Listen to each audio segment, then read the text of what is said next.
myself Mohammad Shahnawaz Alam. This is my 42nd video lecture on the topic today, integration. Integration topic में दो part हैं, indefinite integral and definite integral. Okay, इसमें दो part हमें पढ़ना है, indefinite integral and definite integral. तो सबसे पहले हम जानेंगे कि इंटीग्रेशन क्या होता है या इंटीग्रल क्या है. तो हम इसका पहला पार्ट स्टार्ट करते हैं, इनडेफिनिट इंटीग्रल. याद रखो, इंटीग्रेशन जो है रिवर्स प्रोसेस ऑफ डिफरेंशिएशन है. मतलब किसी भी प्रोसेस का फॉरवर्ड और बैकवर्ड, मतलब फॉरवर्ड बोल सकते हैं और बैकवर्ड बोल सकते हैं. ओके ना. तो the process of finding the anti derivative of a function is called integration. यहाँ पर मैंने क्या लिखा है, integration is the reverse process of differentiation या inverse process of differentiation. It is also called primitive भी कहते हैं इसको, या फिर anti derivative of a function. जैसे होता है ना बहुत सारा जगह पर, बहुत सारी चीज़ों में बायोटिक है, एंटीबायोटिक है, कंप्यूटर के लैंग्वेज में बोलेंगे वायरस है, एंटीवायरस है. तो इसी तरीके से कैलकुलस का ये दो बहुत स्ट्रॉन्गेस्ट ब्रांच है, सब ब्रांच है, डिफरेंशिएशन एंड इंटीग्रेशन. तो डिफरेंशिएशन क्या था, the process of finding the derivative of a function, rate of change निकालना है. और यहाँ क्या है, बस रिवर्स है, the process of finding the anti derivative of a function. Okay, तो यहाँ मैंने डेफिनेशन में लिख दिया, और the process of finding the anti derivative of a given function is called integration. वहाँ पर डिफरेंशियल ऑपरेटर क्या था, डी बाई डी एक्स. यहाँ पर इंटीग्रल ऑपरेटर कौन है, इंटीग्रेशन. देखो ये जो स्टाइलिश ऐसे, इसको थोड़ा बड़ा कर देते हैं. ओके, ये स्टाइलिश एस जो है, मतलब इसको समेशन, इसका एक्चुअल मीनिंग में एस से ही बना है. समेशन फॉर इंटीग्रेशन के लिए भी इस्तेमाल होता है, एस फॉर समेशन के सिंबल से ये इसको लिया गया है. तो integral d x, integration of d x क्या होता है, एक्स. याद रखेंगे वाई, बिकॉज इंटीग्रेशन और डिफरेंशिएशन में क्या रिलेशन है, these are equal in magnitude but opposite in sign, तो hence cancel to each other.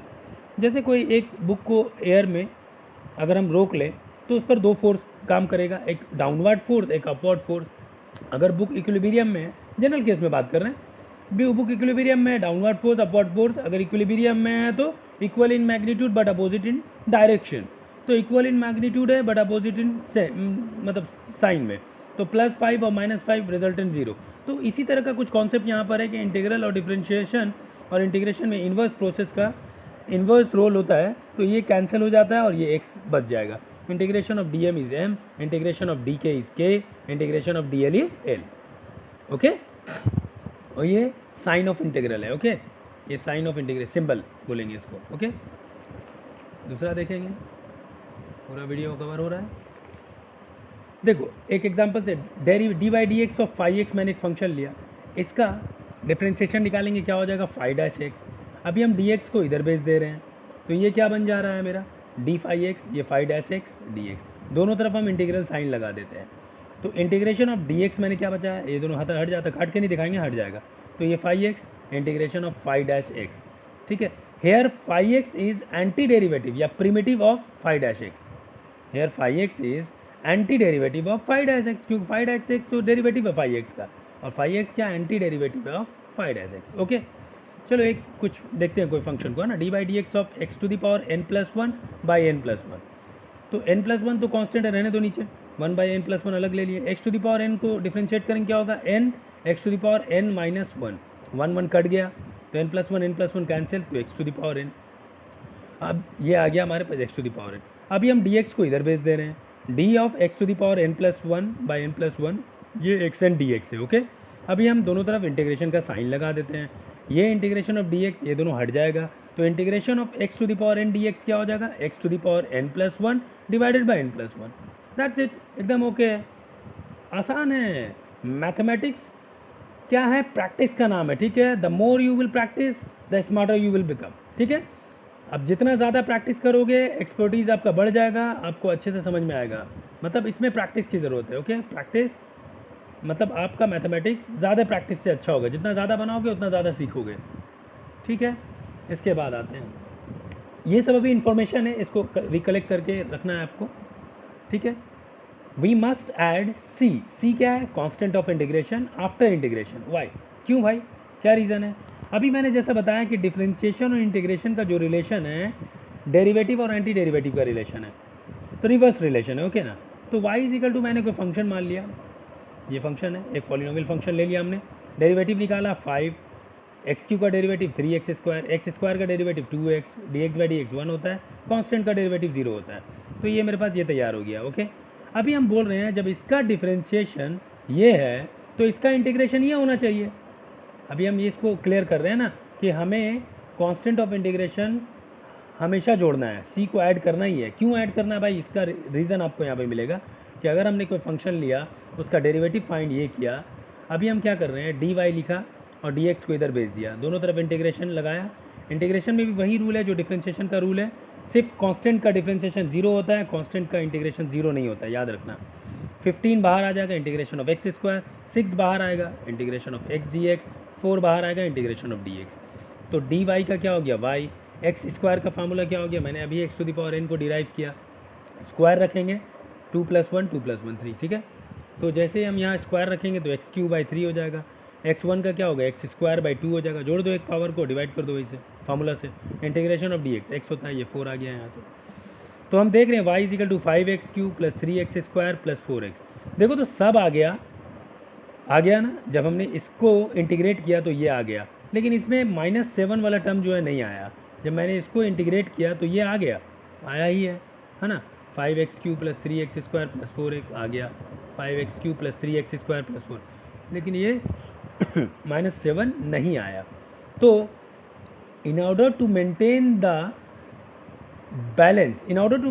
the balance between differentiation and integration, हमें c ऐड करना होगा यहाँ पर, क्योंकि हमें नहीं मालूम डिफरेंशियल ऑपरेटर ने किस कांस्टेंट को ऊपर 0 किया, आई डोंट नो, क्योंकि कांस्टेंट का डिफरेंशिएशन 0 होता है। तो हमें जब वेरिएबल फंक्शन दिया रहेगा तो हम कांस्टेंट को वापस नहीं ला सकते। तो इसीलिए in order to maintain the balance between the definition of differentiation and integration we add c over here. This is the one of the main reason, okay, मतलब this is the reason, okay। ये आ गया, I hope आपको समझ में आ गया होगा कि जब भी इंटीग्रल का साइन रिमूव करेंगे इंटीग्रेशन हटेगा, एंटी डेरिवेटिव लेगा वो अपना, ठीक है। तो वहाँ लास्ट में c लिख देंगे और यहाँ पर c को लिख देंगे where c is integral constant या कांस्टेंट ऑफ इंटीग्रेशन, ठीक है, constant of integration, okay. Next one, अब जानेंगे rules of integration. Rules of integration क्या है, मान लो I for integral ux plus minus vx plus minus wx, ये फंक्शंस है, all are different functions connected by plus और माइनस है ना dx। तो इंटीग्रेशन साइन सेपरेट हो जाएगा इंडिविजुअली, प्लस से हो या माइनस से हो। ux इंटीग्रेट हो गया, कैपिटल ux बन गया, मतलब एक नया फंक्शन अटेंड कर लिया, vx इंटीग्रेट हो गया, नया फंक्शन अटेंड कर लिया, wx इंटीग्रेट हो गया, नया फंक्शन अटेंड कर लिया। उसी तरीके से rule number 2, i is equal to integration k fx dx, k constant है, k बाहर आ जाएगा, इंटीग्रेशन ऑफ fx dx, तो स्मॉल f कैपिटल बन जाएगा ना, मतलब न्यू फंक्शन अटेंड कर लेगा आफ्टर इंटीग्रेशन। c ऐड करना है हमें, बता दिया मैंने अभी। Rule number 3, i is equal to integration k dx, तो यहाँ कांस्टेंट का इंटीग्रेशन क्या होता है, k इज कांस्टेंट हो गई है ना, k is constant, okay. k को बाहर निकाल दिया, integration of dx is x, kx plus, okay, that's it, एकदम ईजी है। ये these are the rules, okay ना। इसको सिस्टमैटिक दिमाग में हटा लो, लिख लो, नोट डाउन कर लो वीडियो पॉज करके, क्योंकि जब तक आप लिख कर नहीं बनाओगे, सिर्फ वीडियो को कैजुअली देखते रहोगे, you will never understand. Maths को देखकर बहुत कम समझा जा सकता है, बनाकर ज़्यादा समझा जा सकता है, ओके। तो यहाँ पर अब है एक क्वेश्चन देख लेते हैं, इवैल्यूएट द इंटीग्रल, ये क्वेश्चन दिया हुआ हमें। अभी हम क्या करेंगे, I is equal to this, integral बांट दो, इसमें इंटीग्रेशन बांट दो, 2 कांस्टेंट बाहर आ जाएगा, बाकी इंटीग्रल बांट देंगे। X to the power n वाला फार्मूला, x to the power n + 1 by n + 1, 2x³ by 3 हो जाएगा, integration of dx is x। तो ये ऐड करेंगे, हाफ प्लस 1 3/2, उलट जाएगा 2/3 3/2, ये देख लो, आसान है। उसके बाद एक दूसरा सम लेते हैं, i is equal to 1 + x का whole square divided by x³, इसको तोड़ देंगे, a + b का होल स्क्वायर में, a स्क्वायर ये 1 का स्क्वायर हो गया, प्लस 2ab 2x हो जाएगा, plus b square divided by x³, और इसको क्या करेंगे, इंडिविजुअल टर्म्स में भेज देंगे। तो 1/x³, 2/x स्क्वायर 1/x, तो ये हो गया x⁻³ -3, 2x⁻² और 1/x dx, ओके। तो x⁻n का इंटीग्रेशन क्या होता है, x⁻n + 1, ये कर देंगे, ये भी वैसी है। एक बात याद रखेंगे, log x का डिफ्रेंशिएशन क्या होता है, 1/x। log x का डिफ्रेंशिएशन 1/x है, तो 1/x का इंटीग्रेशन क्या होगा, उल्टा हो जाएगा, log x हो जाएगा, ठीक है। ये आ गया, ऐड हो गया ना। आई होप समझ में आ गया होगा ना। Okay, thank you.